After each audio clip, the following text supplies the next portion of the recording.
Factory employee's testimony causes laughter in courtroom. Atlanta Constitution, August 16, 1913. Joseph Stelker, an employee of the National Pencil Company, followed the Montag's credit man to the stand.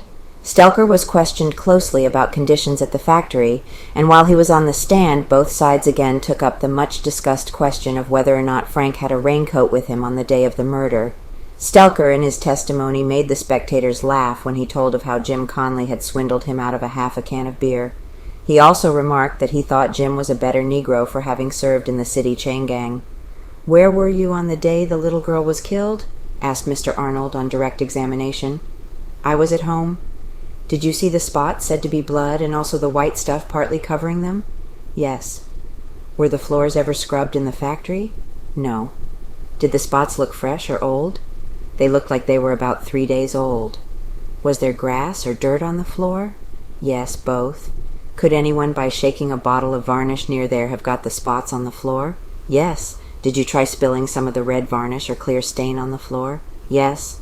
"How did it look?" "Looked like blood. It looked just like the spots they said were blood." "Were you at Bloomfield's undertaking establishment at 2 o'clock Sunday afternoon?" "Yes." "Was Frank there?" "He was." "Did you see the dead girl's body?" "Yes." "Did Frank see it?"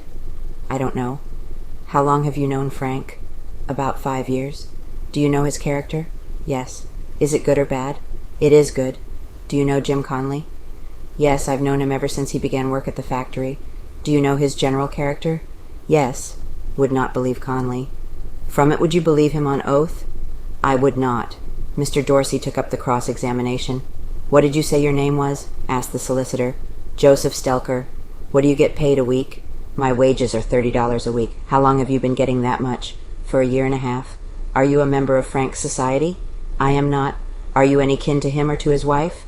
"No." Testimony ruled out.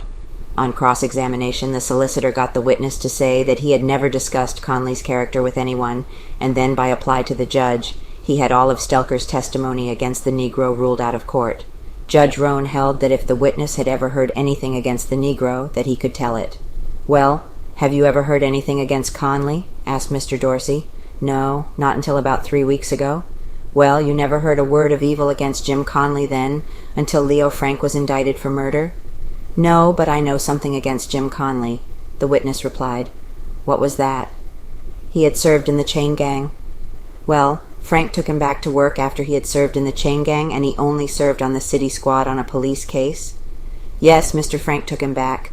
Conley was a better nigger, I think, for having served on the gang." Filled beer with water. "Jim played me a mean trick," the witness then volunteered. "How? What was it?" asked Mr. Dorsey. "Well, I drink a can of beer about 10:30 every morning, and one day last summer I sent Jim out to get me 25 cents worth of beer, and he drank half of it and filled the can up with water. He came on back and says, 'Here's your beer, Joe.' And I tasted the stuff and found that it was half water." "What did you do to Jim?" "Nothing. Only I went after my own beer after that." "Well, how do you know that the white bartender didn't cheat you and not Jim?" asked Mr. Dorsey. "Jim didn't get it from no white bartender. He got it from a nigger saloon." "Did not wear raincoat." "Did Frank have a raincoat with him when he went to the undertaker's at 2 o'clock Sunday?" Mr. Dorsey continued. "No." The solicitor then made the witness describe in detail the bruises he saw on the dead girl's face and head as he viewed her in the undertaking parlors. In his testimony, Stelker frequently got mixed up and could not tell whether he had seen the body before or after Frank did. "How far did Frank go toward the door to see the body?" Mr. Dorsey asked. "I don't know." "Was Frank nervous?"